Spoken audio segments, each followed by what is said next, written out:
I still remember the smell of my father's house. Old wood and lemon polish.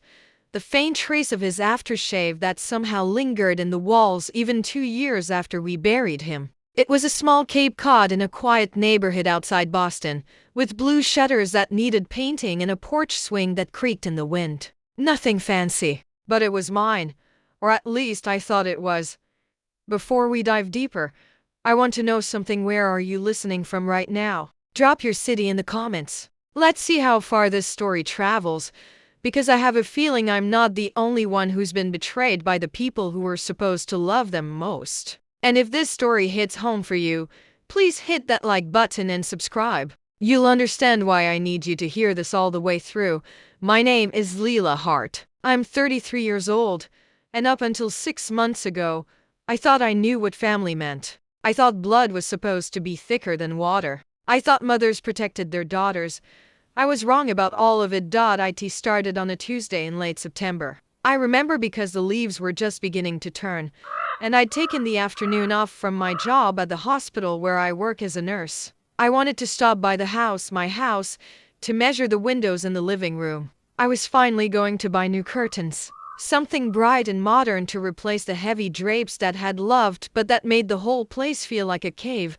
I pulled into the driveway and immediately felt something was off. There was a car I didn't recognize parked out front, a silver Lexus with dealer plates. The front door was open, and I could hear voices inside. My heart started pounding. I'd been staying in a cramped studio apartment across town while I saved up to make the house livable again, planning to move in by Christmas. The house had been sitting mostly empty except for furniture and boxes of Dad's things I hadn't had the heart to sort through yet. Had someone broken in? I pushed through the door, my keys clutched in my fist like a weapon, and froze. My mother was standing in the living room with a man in a suit and a young couple who looked fresh out of college. They were all smiling. Mom was gesturing around the room like a tour guide, her silver hair perfectly styled, wearing the pearl earrings Dad had given her on their 30th anniversary.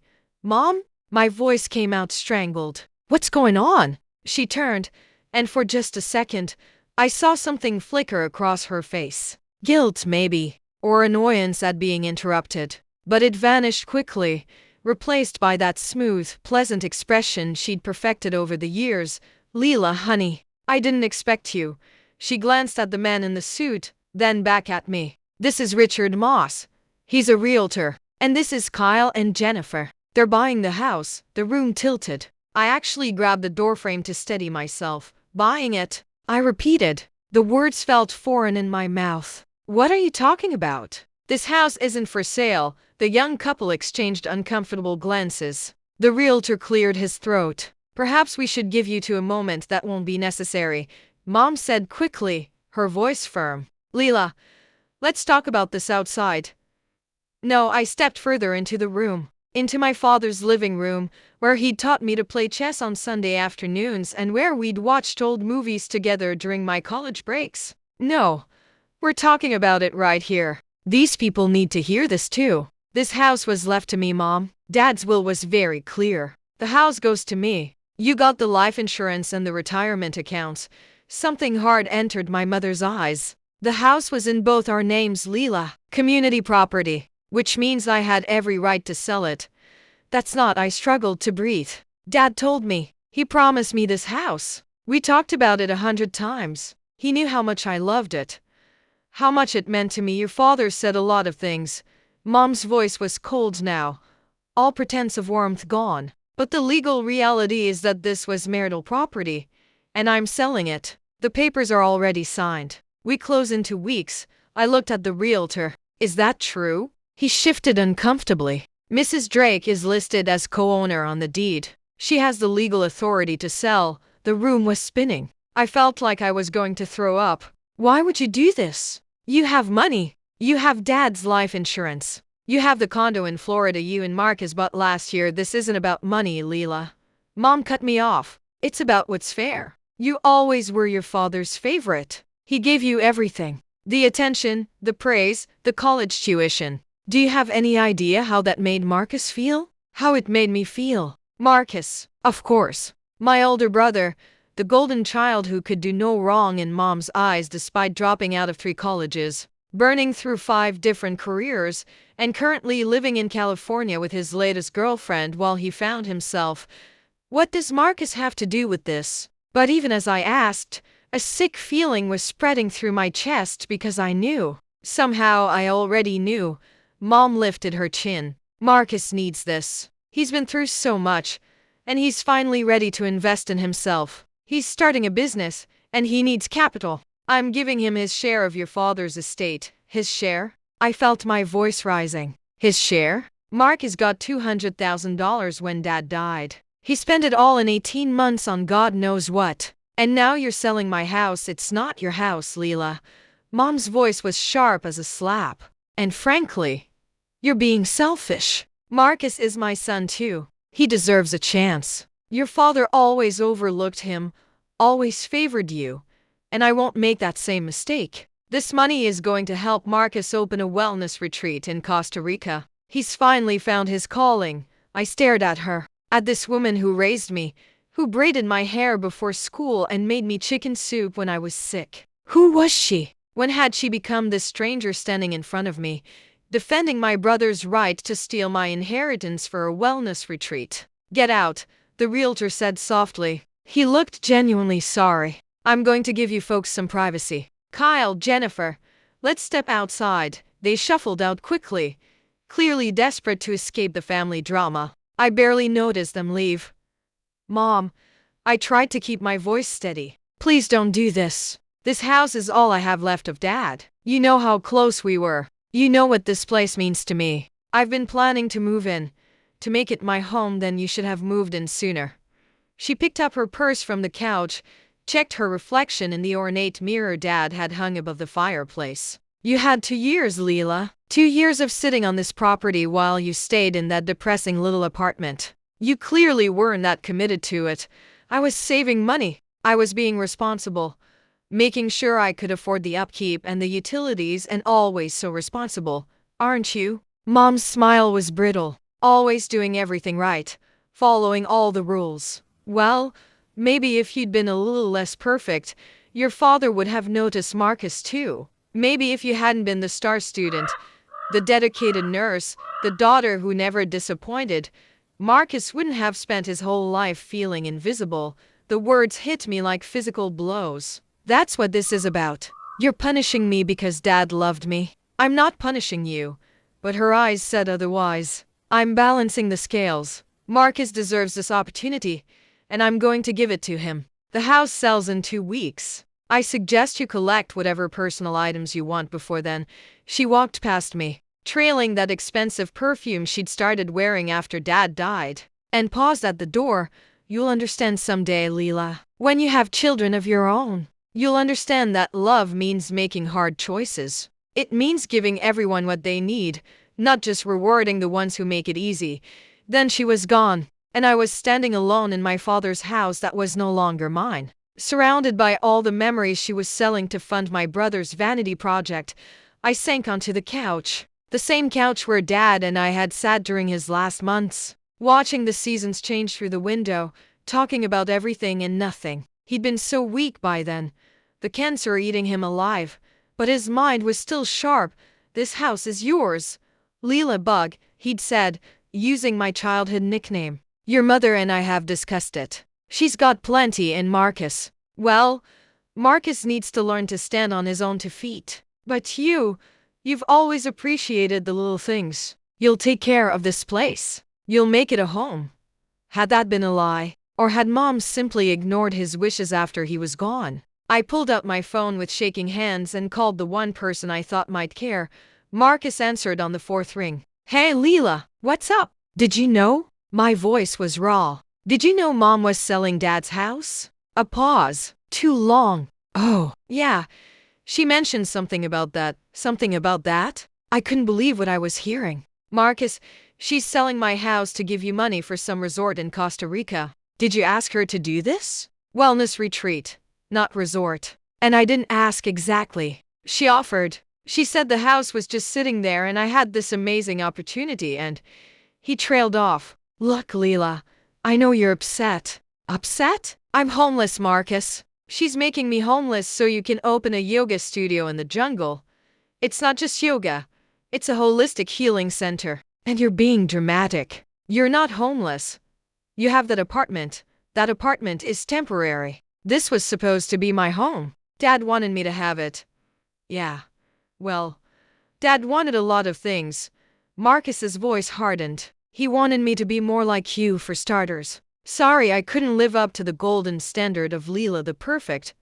This isn't about that, it's always been about that. You were Dad's favorite and we all knew it. At least Mom sees me. At least she believes in me. So yeah, I'm taking this opportunity. I'm not going to feel guilty because you can't let go of a house. It's not just a house, I gotta go, Leela. My business partner is calling. Good luck with everything. He hung up. My brother, who I'd defended countless times to our father, who I'd loaned money to that I never got back, who I'd picked up from the police station when he got a DUI at 23. He hung up on me.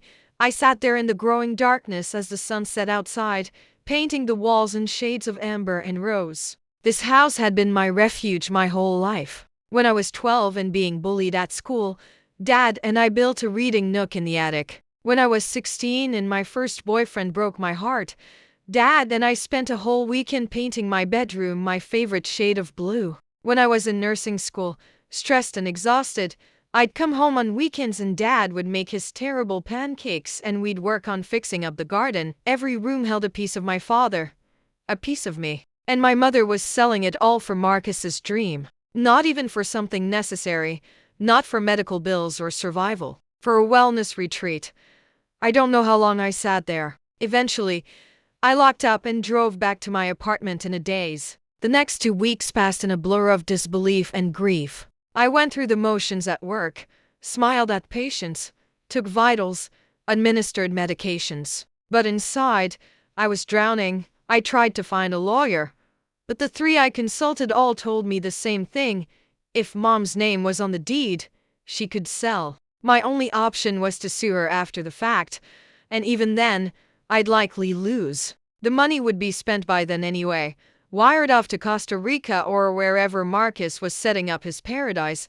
I tried calling Mom again, begging her to reconsider. She didn't answer. I texted Marcus, appealing to whatever brotherly love might exist beneath his resentment. He replied with, "Let it go, sis. Time to move forward."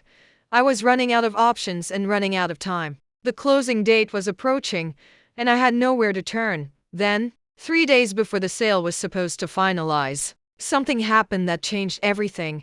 I was working a double shift, running on coffee and spite, when I ran into an old friend from college in the hospital cafeteria, Jamie Chen, who I hadn't seen in years. She was visiting her grandmother, and we grabbed a quick coffee together. I must have looked as terrible as I felt because she immediately asked what was wrong. And maybe it was the exhaustion, or the grief, or the desperate need to tell someone who might actually care, but I told her everything. The whole sordid story spilled out over lukewarm coffee and stale muffins. Jamie listened, her expression growing darker by the minute. When I finished, she was quiet for a long moment. "Leela," she finally said, "I think you need to talk to my brother." "Your brother?" "Daniel. Daniel Cross. He's a lawyer now, and not just any lawyer. He specializes in estate law and fraud. And from what you're telling me," she pulled out her phone, "this might actually be illegal. The way your dad's will was written, the circumstances of the sale, your mother's motivations. There might be a case here." Hope, dangerous and painful, flickered in my chest. "Really?" "Let me call him right now. He owes me a favor anyway." She smiled grimly. "Several favors, actually." 20 minutes later, I had an appointment for the next morning at Daniel Cross's office in downtown Boston. I barely slept that night. I kept thinking about my father, wondering what he'd want me to do. He'd been a gentleman, non-confrontational, always trying to keep the peace. Would he want me to fight his widow, the mother of his children? But then I remembered something he'd said near the end, when the pain medication made him more honest than usual.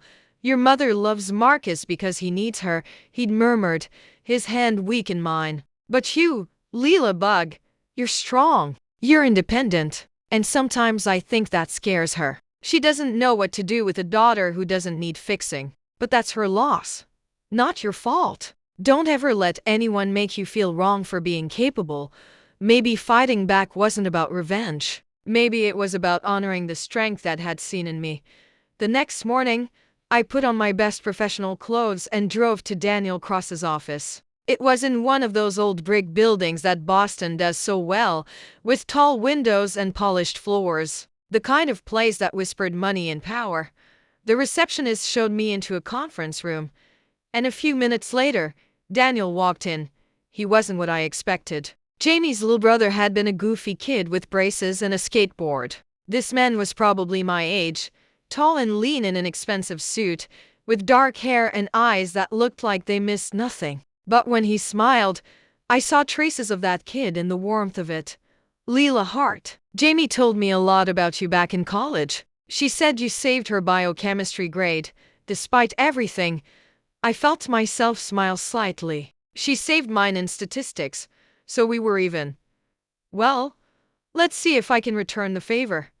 He gestured to a chair and sat across from me with a legal pad. Tell me everything. And I mean everything. Every detail, every date, every conversation you can remember. Don't leave anything out, even if it seems insignificant.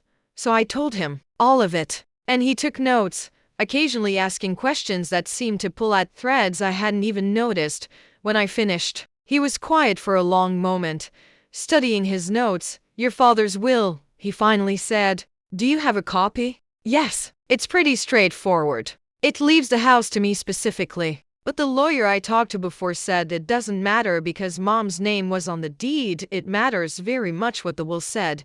Daniel leaned forward. Especially if your father expressed clear intent that you were to inherit the house. Because here's the thing, Leela. Your mother might have had her name on the deed. But if your father's will explicitly left the house to you, and if there's any evidence that your mother misrepresented the situation or acted fraudulently, he paused. There might be a case, but the lawyers I talked to said with respect, the lawyers you talked to probably took a surface-level look and didn't want to fight an uphill battle. I'm not most lawyers.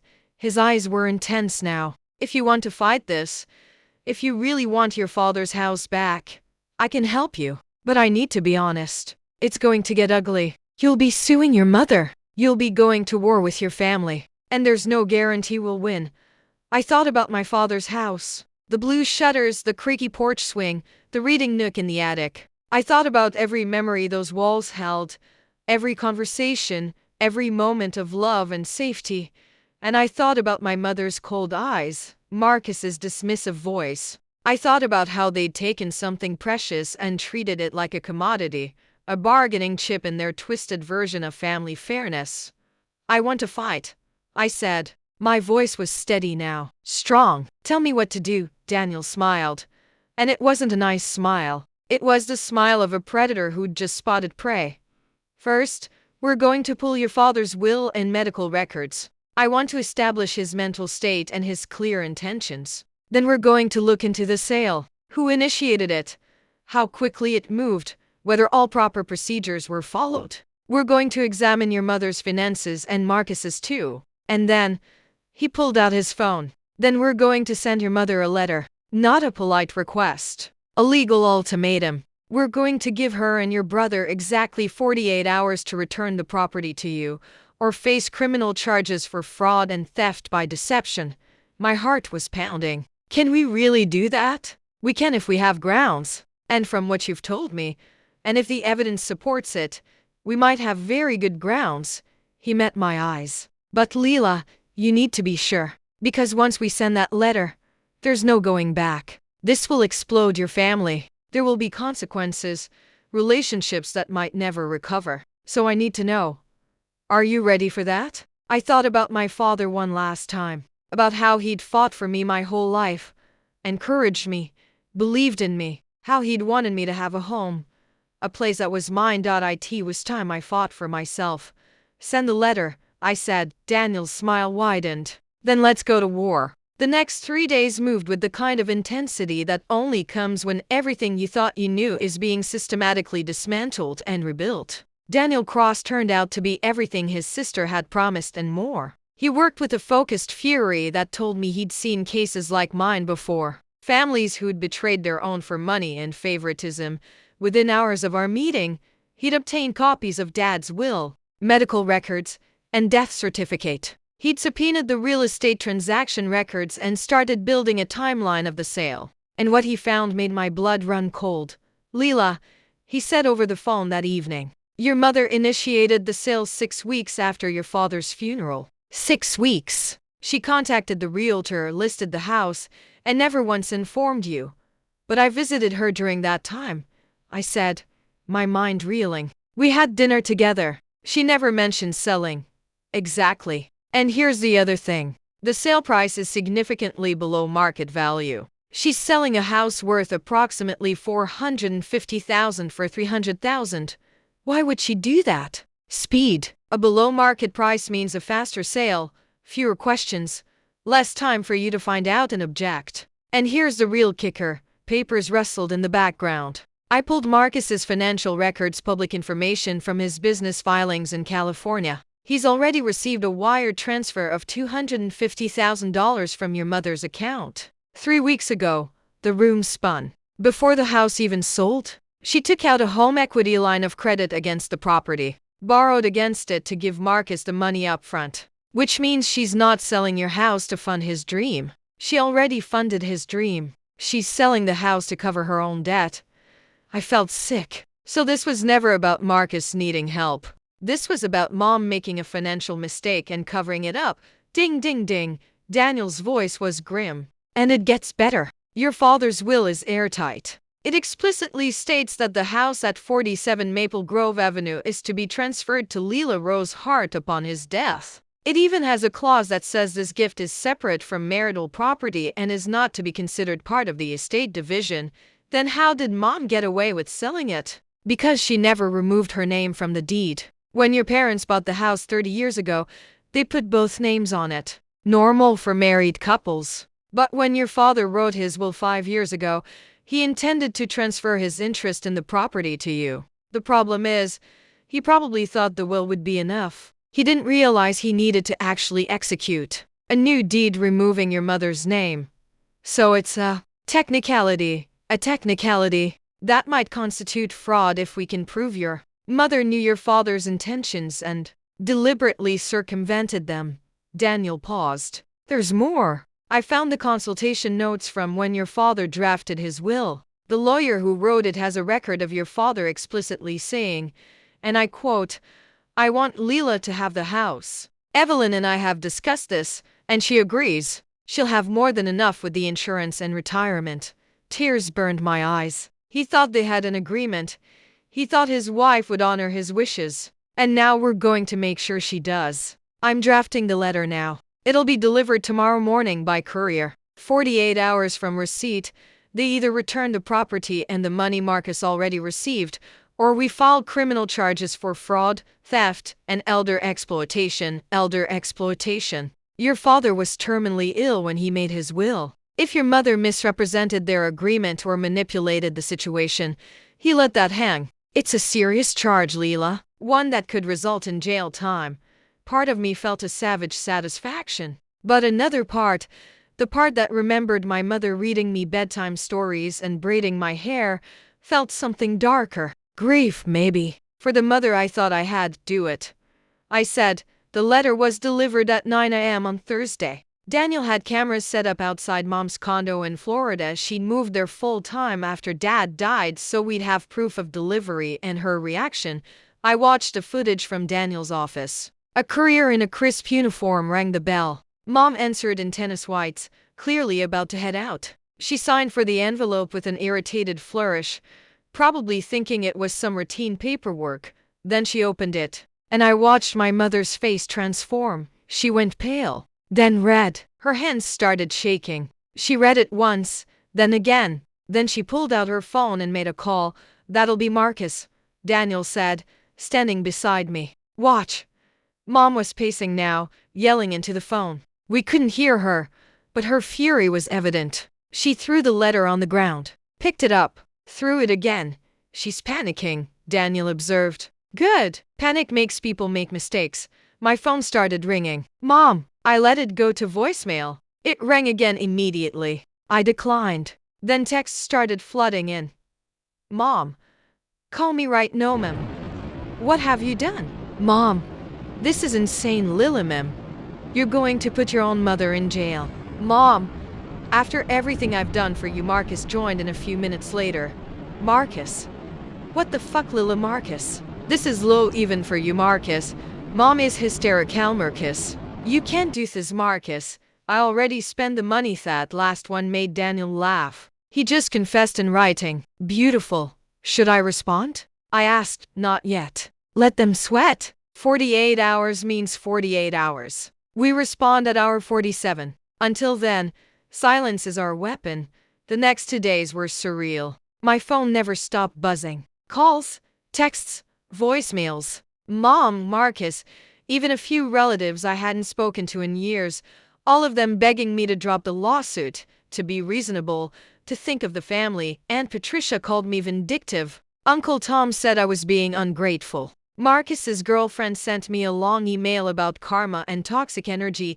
The only person who didn't contact me was Mom after that first flurry of texts. And somehow, that silence was more unnerving than the rest. She's talking to a lawyer, Daniel predicted, trying to find a way out. But there isn't one. Not unless she gives back the house on Friday afternoon. 36 hours into the countdown, my phone rang with an unknown number. I almost didn't answer, but something made me pick up. Miss Hart. This is Gerald Stein. I represent Evelyn Drake, your mother. My heart started pounding. I put the phone on speaker so Daniel could hear. I'm listening. My client wishes to resolve this matter amicably. She's prepared to offer you $100,000 in compensation for any distress caused, in exchange for dropping all claims against the property. I looked at Daniel. He was already shaking his head, a slight smile on his face. That's a generous offer, I said carefully. But I'm not interested in money. I want my father's house. The house is in escrow. Miss Hart, the sale cannot be reversed at this point without significant financial penalties.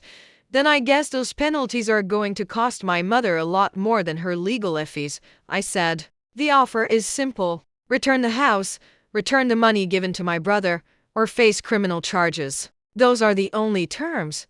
You're being unreasonable. I'm being unreasonable. I felt anger surge. Your client stole my inheritance to fund my brother's vacation resort. She lied about my father's wishes. She violated his will. And now she's trying to buy her way out. No, the answer is no. You have. I checked my watch. 11 hours and 42 minutes to comply. After that, we file.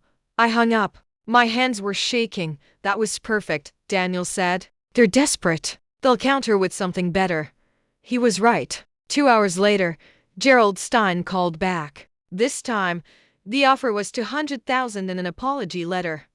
No, I said. An hour after that, $300,000 and Marcus would pay back half of what he received.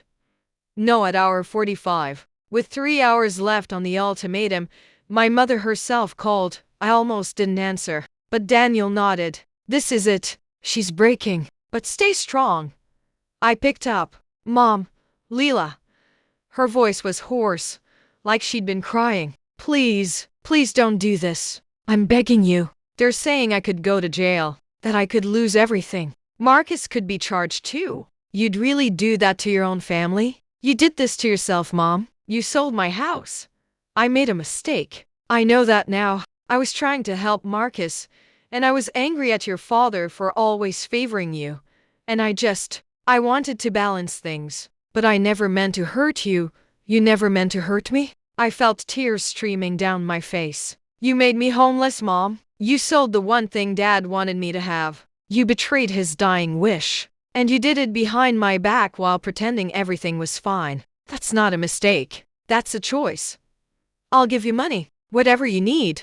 I'll make this right. I don't want your money. I want my father's house. The house he built memories in with me. The house he promised me. That's what I want.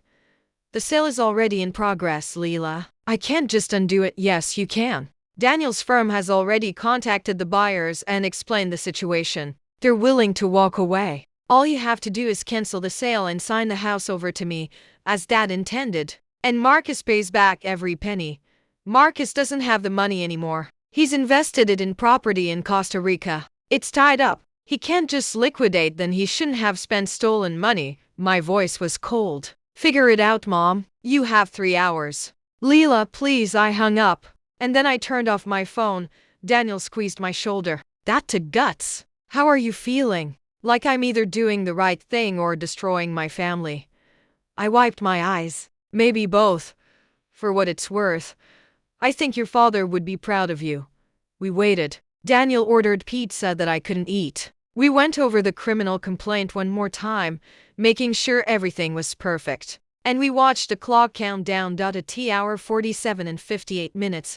With 2 minutes to spare, Daniel's phone rang. It was Gerald Stein. We accept your terms. I actually gasped. Daniel's expression remained neutral, professional. Excellent. We'll need everything in writing by end of business today. The deed transfer, Marcus's payment plan for restitution, and full cancellation of the sale. And Mr. Stein? If there's any attempt to delay or obfuscate, we file immediately. Are we clear? Crystal clear. I'll have the documents to you within the hour. We hung up. I looked at Daniel in disbelief. We won? We won. He was smiling now. A real smile. You won, Leela. You got your father's house back. I burst into tears. Not sad tears. Not exactly happy tears. Relief, maybe. Or grief. Or the complex mess of emotions that comes when you have to fight your own family for what should have been freely given.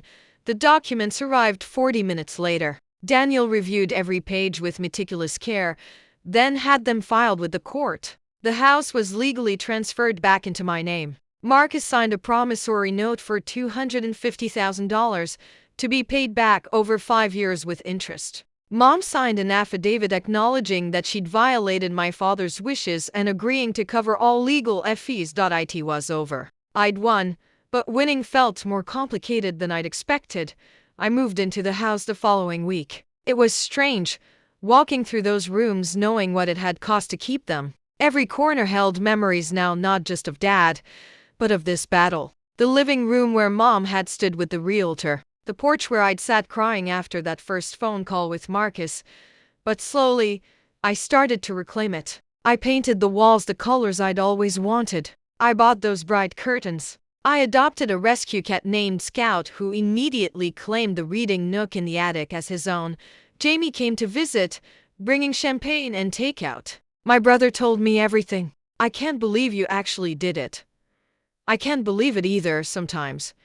I looked around my living room. Is it wrong that I still feel guilty? You fought for what was yours. That's not wrong. That's self-respect. She clinked her glass against mine. Your dad would be proud. I wanted to believe that. Most days I did. Marcus and I haven't spoken since the lawsuit. He sends the monthly payments always exactly on time. Never a day late, but there's never a note. Never a call. Just money. Transferred electronically. A monthly reminder of what happened between us.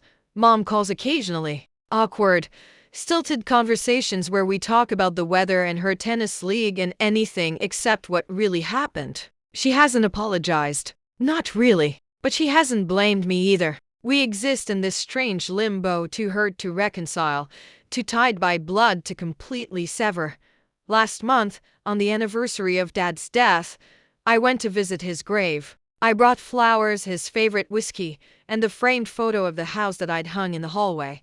I kept it, Dad, I said, sitting cross-legged on the grass beside his headstone. The house. Our house. It got messy, and it hurt.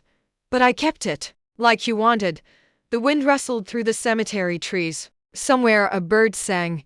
I miss you, I whispered. I miss you so much. You always knew what to do. How to keep the peace. I don't know if I did the right thing. I don't know if you'd be proud or disappointed that I fought so hard. But I couldn't let it go, Dad. I couldn't let them take this last piece of you from me. I stood up, brushing grass from my jeans. And as I walked back to my car, I realized something. Maybe closure wasn't about reconciling with Mom or making peace with Marcus. Maybe it wasn't about them understanding why I fought, or admitting they were wrong. Maybe closure was just this. Me, standing in my father's house, our house, knowing I'd honored his wishes, knowing I'd fought for myself when no one else would.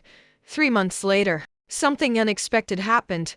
I was in the garden, planting tomatoes in the spot where Dad and I used to grow them, when a car pulled into the driveway, a rental car. And when the door opened, Marcus stepped out. I stood up slowly, dirt on my knees, completely blindsided. We hadn't seen each other in almost a year. He looked different, thinner, tired. His California tan had faded, and there were lines around his eyes I didn't remember. "Leela," he said. "Marcus." I didn't move closer. "What are you doing here?" He looked around at the house, the garden, the blue shutters I'd finally repainted. The business failed. The wellness retreat. It turns out running a business in a foreign country with no experience is harder than I thought. He laughed, but it was bitter. "Who knew, right?" I didn't say anything. Waited. "I lost everything. The property, the investments, all of it. And now I owe you $250,000 that I can't pay." He met my eyes. "I'm filing for bankruptcy, Leela, which means you're never getting that money back." I should have been angry. I should have been furious. But standing there, looking at my brother who'd spent his whole life chasing dreams and running from reality, I mostly felt tired. "Why are you telling me this?" I asked. "Because I owed you the truth." Face to face, he shoved his hands in his pockets. "And because I'm sorry. Really, actually sorry. Not because I got caught or because I failed, but because you were right about everything. I was selfish. I let Mom enable me, and I let her destroy something precious because I was too caught up in my own resentment to see what I was taking from you." It was the most honest thing Marcus had ever said to me. "I can't forgive you," I said. "Not yet. Maybe not ever. What you and Mom did, it broke something between us." "I know." He nodded. "I'm not asking for forgiveness. I just wanted you to know that I see it now. What Dad saw in you. That strength. That integrity. I spent so long being jealous of you that I never tried to learn from you. And that's on me." He turned to leave, then paused. "The house looks good, by the way. Dad would love what you've done with it." Then he was gone, and I was alone in the garden again. I went inside and called Daniel. "Marcus came by. He's bankrupt. I'm not getting the money back. Do you want to pursue it? We could object to the bankruptcy filing, try to get the debt classified as non-dischargeable fraud." "No," I said. "Let him have his fresh start. God knows he needs it." "You sure? That's a lot of money to walk away from." I looked around my living room, at Scout sleeping on the windowsill, at the photos of Dad I'd hung on the walls, at the home I'd fought for and won. "I already got what I wanted," I said. "It's been a year now since the lawsuit. A year of learning to live in this house as mine, not just Dad's. Of making new memories to layer over the old ones." Mom sent me a Christmas card. Inside she'd written, "I hope you're well. Love, Mom." Not an apology, but maybe an acknowledgement. A small bridge extended over the chasm between us. I sent one back. "I'm well. The house is beautiful. Merry Christmas." Baby steps. Marcus sends emails sometimes. Updates about his life. He's working as a manager at a grocery store now, living in a modest apartment in Oregon. He's in therapy, he says, working on himself. He never asks for anything, just shares. Like maybe he's trying to rebuild something between us, one email at a time.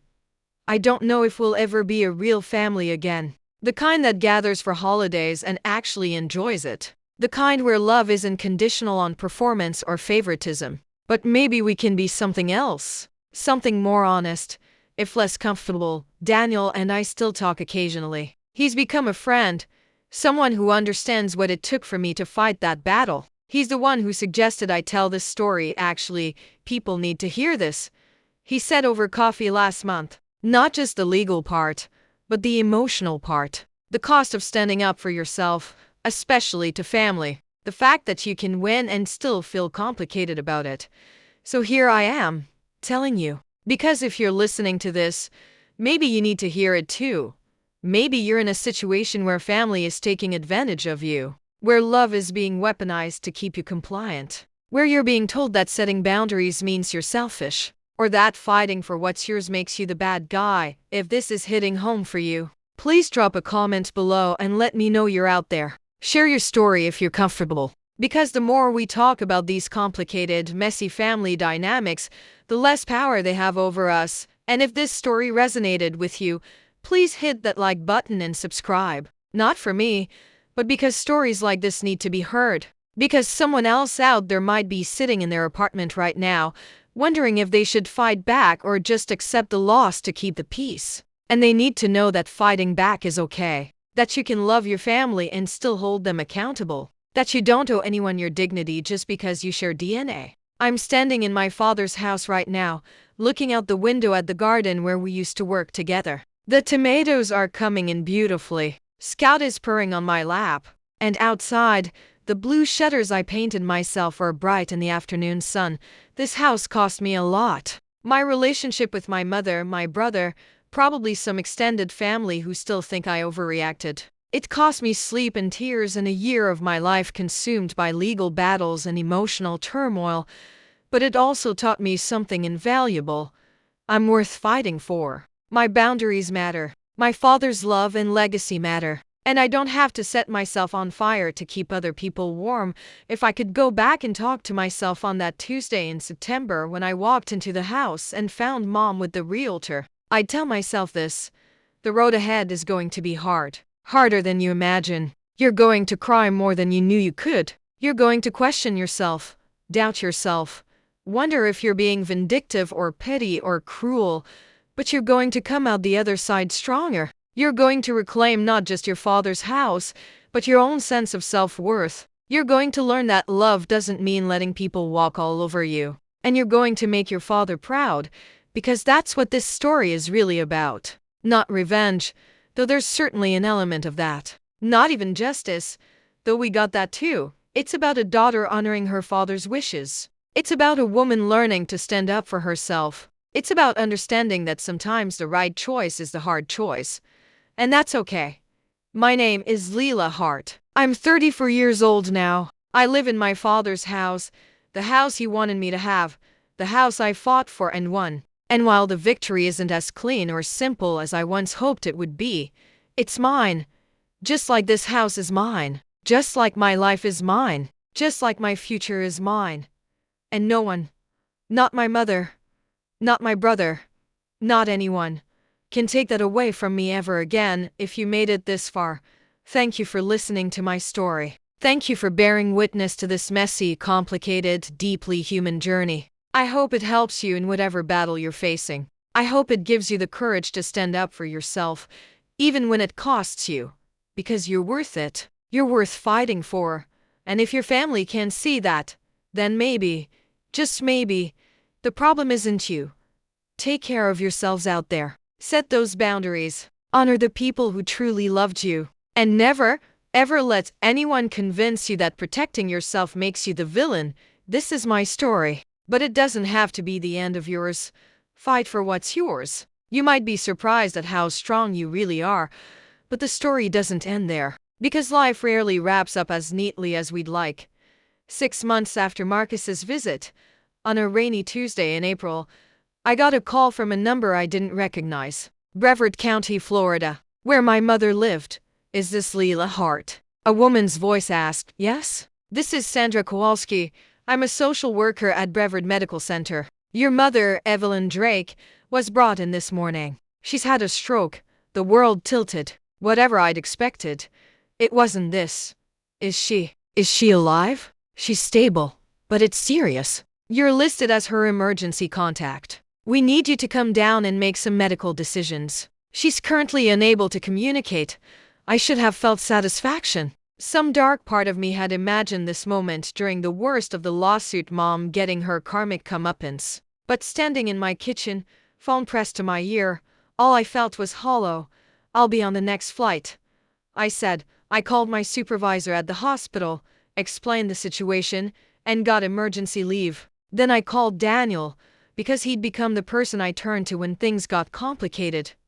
You don't have to go, he said gently. After everything she did, she's still my mother. The word surprised me. I need to at least. I don't know. I need to see her. Want me to come with you? I almost said no, but the thought of facing this alone, of walking back into my mother's world after everything that had happened, made my chest tight. "Yeah," I said. "I think I do." We flew to Florida that evening. Daniel had become more than just my lawyer over the past year. He'd become a friend, maybe something more, though neither of us had named it yet. He sat beside me on the plane, his presence steady and calm while my thoughts spiraled.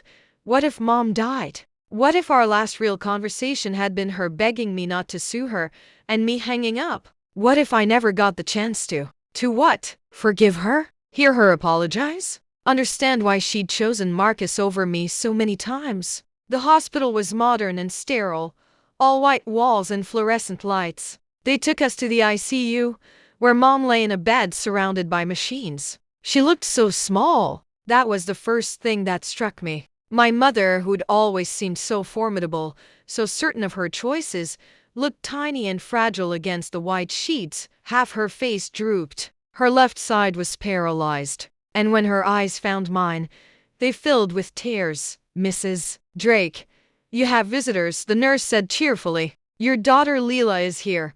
Mom's right hand twitched, reaching for me. I approached slowly, Daniel hanging back to give us space.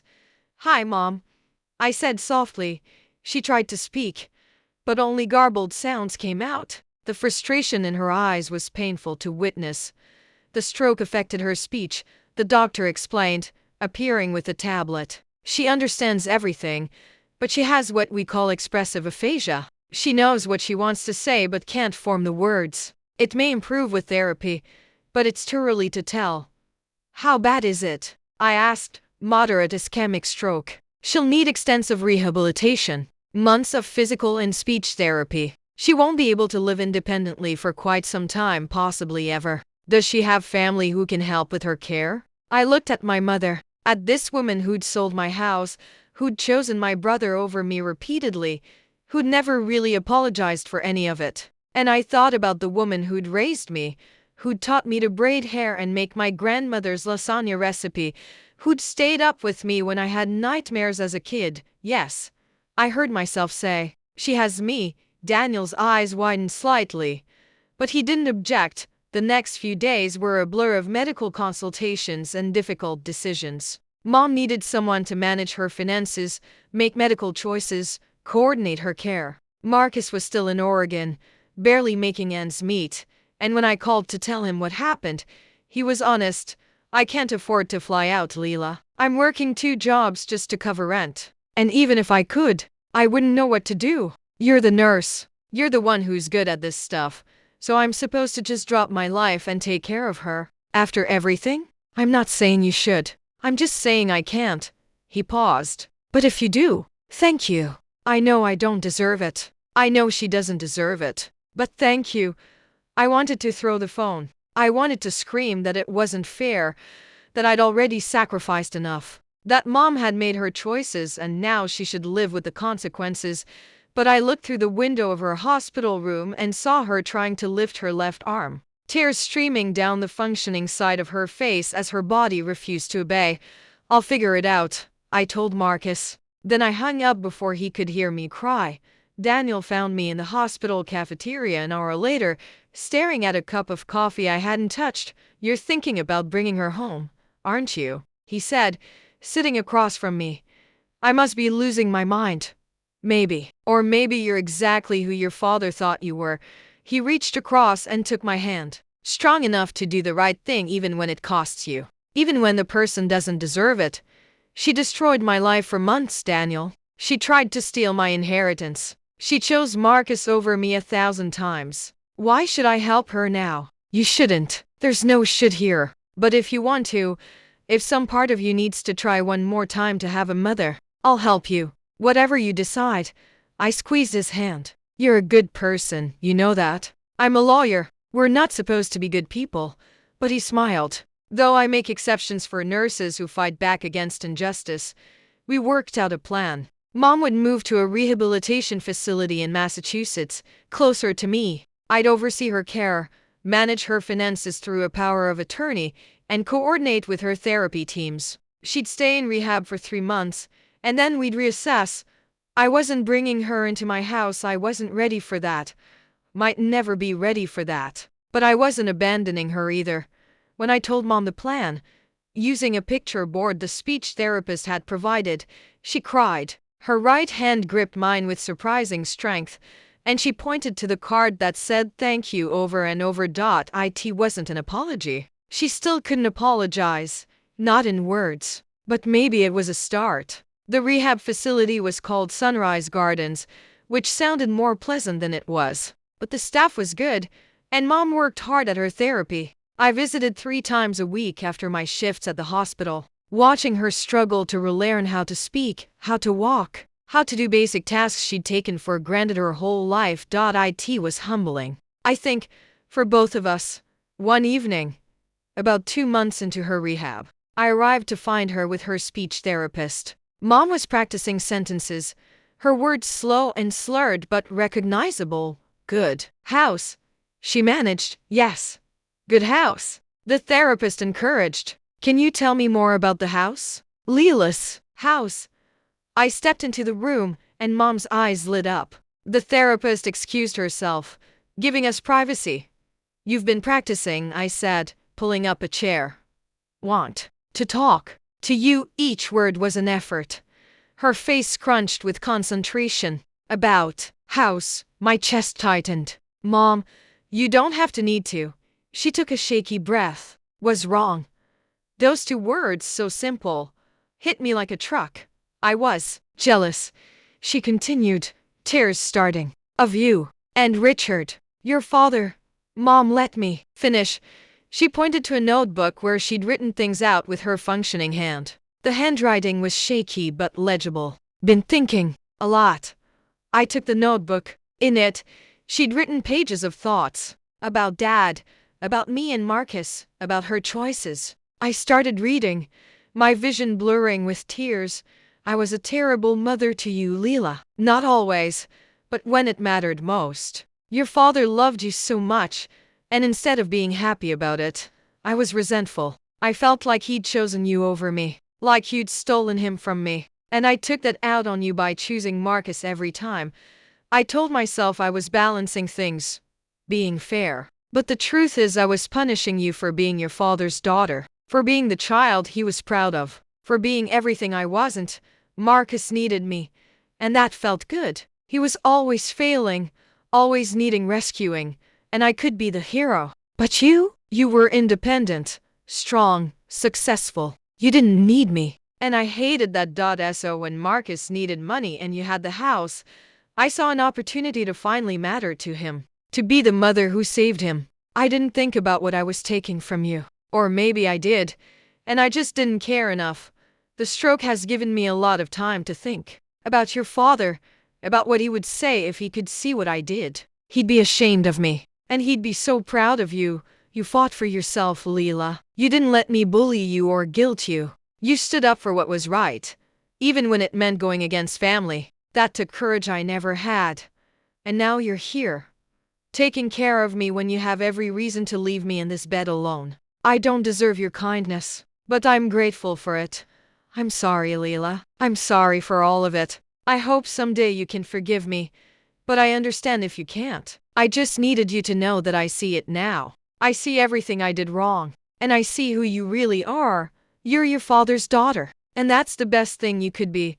I set the notebook down, tears streaming freely now. Mom was crying too, her face twisted with emotion and effort. Thank you, she whispered, for house, for this, for not giving up.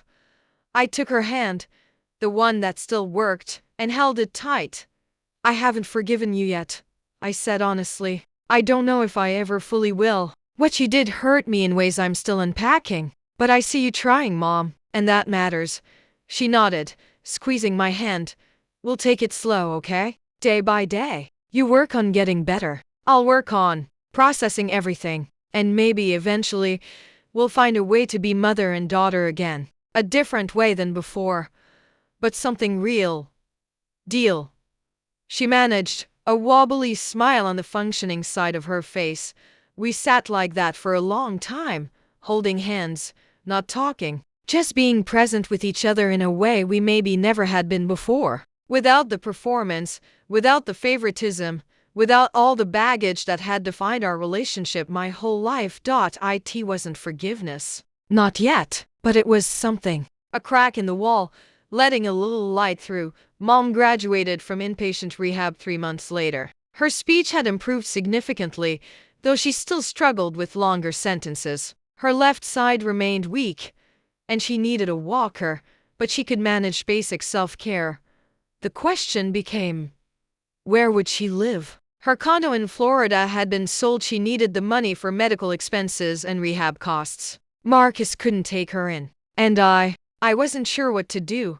Daniel and I had officially started dating by then. He'd been my rock through all of it. And somewhere between hospital visits and late-night conversations, friendship had turned into something more. He had opinions about the mom situation, but he kept them mostly to himself, supporting whatever I decided. "What does your gut tell you?" he asked one night over dinner at my house, our house, since he'd basically moved in.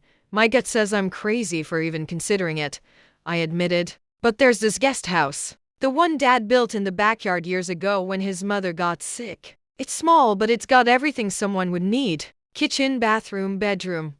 You're thinking about having her live there?" "I'm thinking I might regret it if I don't at least try." I looked at him. "Is that insane?" "Probably." He smiled. "But I'll help you make it work. With boundaries. Clear, firm boundaries about expectations and behavior. And if it doesn't work, she goes into assisted living." "Agreed?" "Agreed." We set up the guest house over the next month, made it accessible for Mom's walker, installed grab bars, set up a medical alert system. And on a sunny day in August, almost exactly a year after the lawsuit, Mom moved into the guest house behind my father's house. The irony wasn't lost on either of us. "Full circle," she said, standing in her new living room, leaning on her walker. "The house your father wanted you to have. Now I'm living on the property." "He'd find that funny. He'd find it appropriate," I said. "You get to see what you almost took from me every single day." Mom nodded slowly. "Good. I should see it. Should remember." We established rules immediately. Mom was independent in her space. We'd have dinner together twice a week. She'd attend her therapy appointments faithfully. And most importantly, she had to respect that this was my house, my sanctuary, and she was a guest on my terms. The first few months were awkward. We were learning to be around each other without the old patterns. She couldn't manipulate anymore. Not really, she needed me too much. And I couldn't just play the dutiful daughter, not after everything that had happened. But slowly, something new emerged. Something more honest. We'd sit on the back porch some evenings, her with her tea and me with my wine, and we'd talk. Real conversations, not the surface-level pleasantries from before. She told me about her childhood, about feeling overlooked by her own mother, about marrying Dad and feeling like she'd always be second to his work, and then eventually, second to me. I told her about the years of feeling like I had to be perfect, like any mistake would prove I wasn't worthy of Dad's love, about the pressure of being the good child while watching Marcus get away with everything. "I made you compete for love," she said one evening. "Both of you. And nobody won. Marcus still thinks he's a failure, and you thought you had to earn basic affection. I did that. That's on me."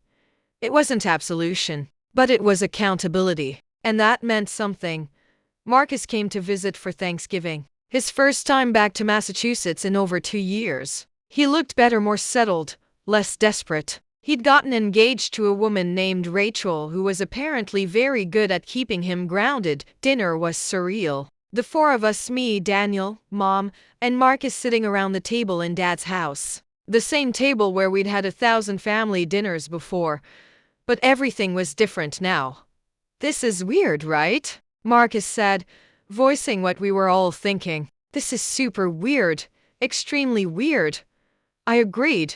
"But nice," Mom added carefully. "Nice that we're all here."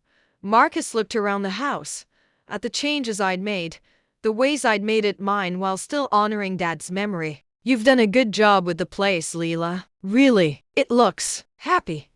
"Thank you. I mean it. Dad would love it."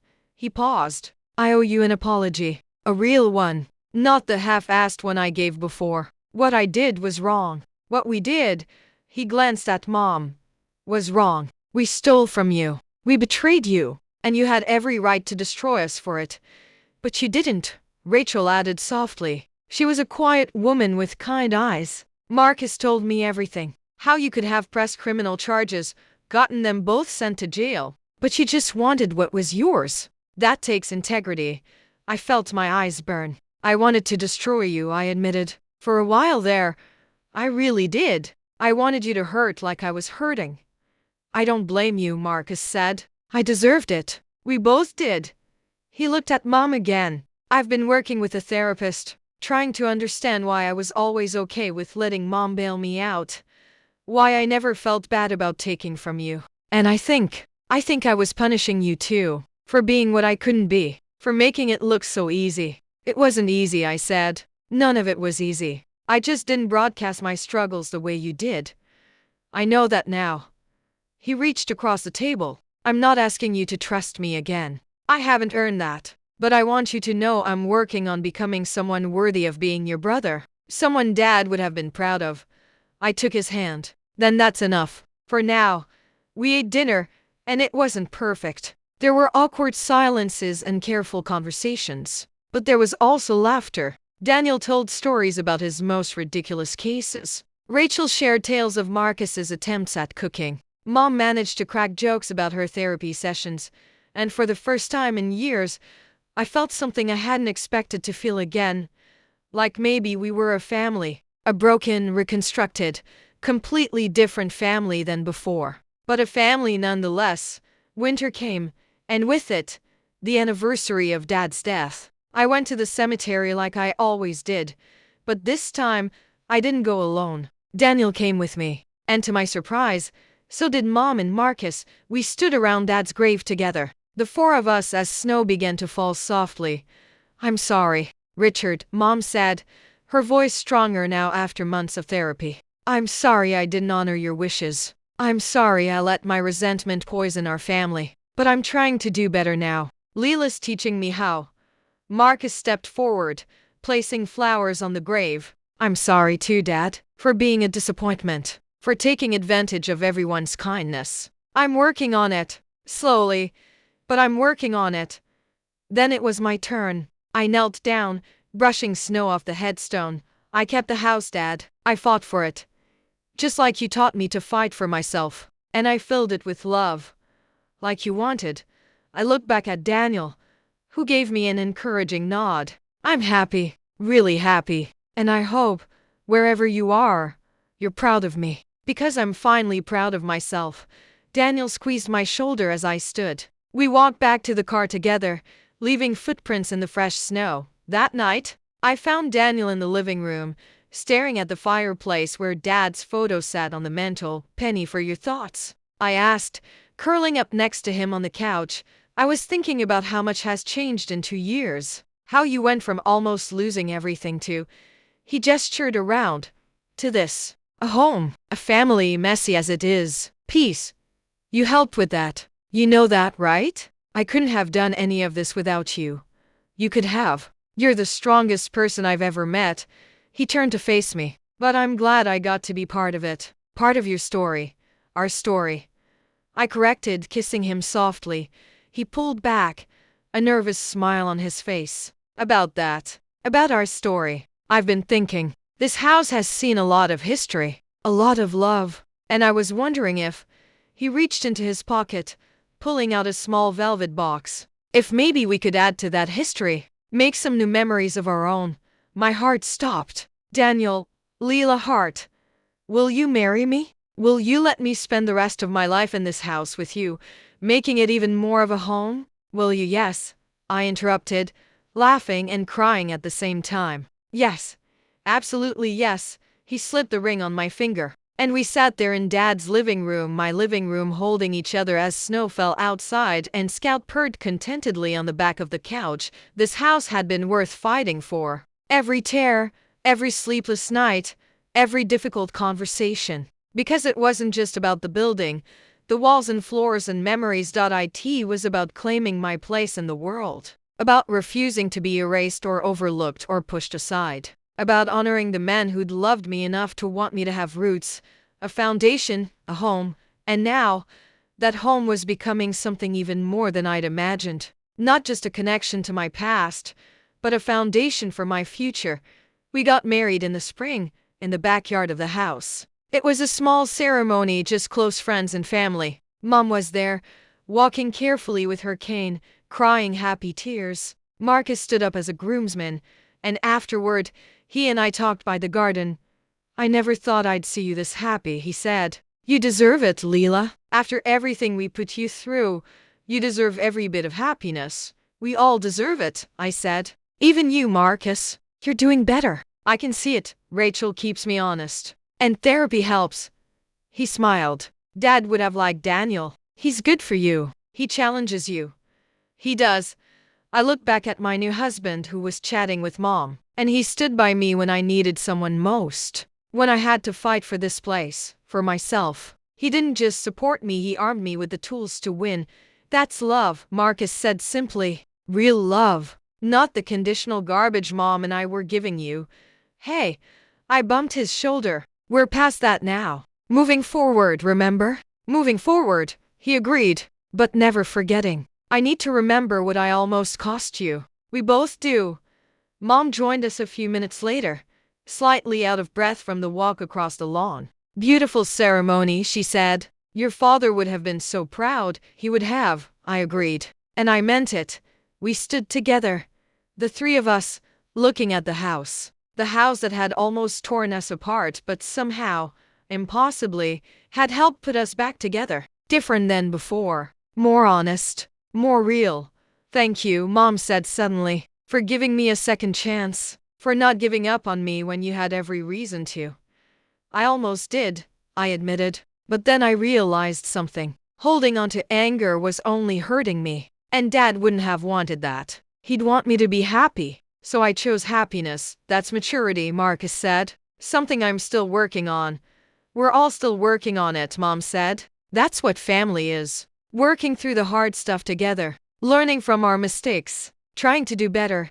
As the sun set over the property, painting everything gold and amber, I felt Dad's presence somehow. Not in a supernatural way, but in the legacy he'd left. The house. The love. The example of how to be strong while still being kind. I'd fought for this. For my inheritance, yes, but also for my dignity, my boundaries, my sense of self-worth. And in fighting, I'd discovered something I hadn't expected. That standing up for yourself doesn't mean you can't also extend grace. That justice and mercy can coexist. That you can hold people accountable and still love them. It wasn't the fairy tale ending where everyone reconciles perfectly and nothing hurts anymore. Mom and I still had hard days. Marcus still struggled sometimes. Family dinners could still be awkward. But it was real. It was honest. It was ours. And standing there in the backyard of my father's house, my house with my new husband, my healing mother, and my recovering brother, I realized something profound. I hadn't just won a legal battle. I'd won something much more valuable. I'd won myself back. My voice, my power, my right to take up space in my own life. And that was worth more than any house, any inheritance, any family approval. If you're still with me, thank you for taking this journey. Thank you for witnessing my story in all its complicated, messy glory. I know it's long. I know it's not always comfortable. But this is what real life looks like. Not neat resolutions, but ongoing work. Not perfect families, but honest ones. Before I close this out, I want to say one more thing to anyone listening who might be in a similar situation. You are not obligated to set yourself on fire to keep others warm. You are not required to sacrifice your well-being, your inheritance, your dignity just because someone shares your DNA. Family is important, but so are you. If someone in your family is taking advantage of you, gaslighting you, stealing from you, whether it's money or opportunities or peace of mind, you have the right to protect yourself. You have the right to say no. You have the right to seek justice. And yes, there will be consequences. People will call you selfish, vindictive, ungrateful. They'll make you the villain in their story. But you know what? Let them. Because you'll know the truth. And the truth is that self-respect is not selfishness. Will you drop a comment and let me know where you're watching from? I'd love to know this story reached you, wherever you are in the world. And if this resonated with you, if it helped you in any way, please hit that like button and subscribe. Share this with someone who might need to hear it, because stories like this, stories about standing up for yourself, about fighting for what's right even when it's hard, these stories need to be told. They need to be heard. My name is Leela Hardcross now. I'm 35 years old. I live in my father's house with my husband, my cat, and my mother in the guest house out back. My brother visits for holidays and actually shows up sober and on time. We're working on building something new from the ruins of what was broken, and every single day, I'm grateful I fought. Grateful I didn't back down. Grateful I learned that I was worth fighting for. You're worth fighting for too. Don't ever forget that. This is my story, and I'm finally, truly, at peace with how it turned out. Thank you for listening. Thank you for caring. And remember, your boundaries matter. Your voice matters. And you deserve a home, both the physical kind and the emotional kind, where you feel safe, valued, and loved. Take care of yourselves out there. Fight the good fights. And never, ever let anyone convince you that protecting yourself makes you the villain. You deserve better. And sometimes you have to be the one to fight for it.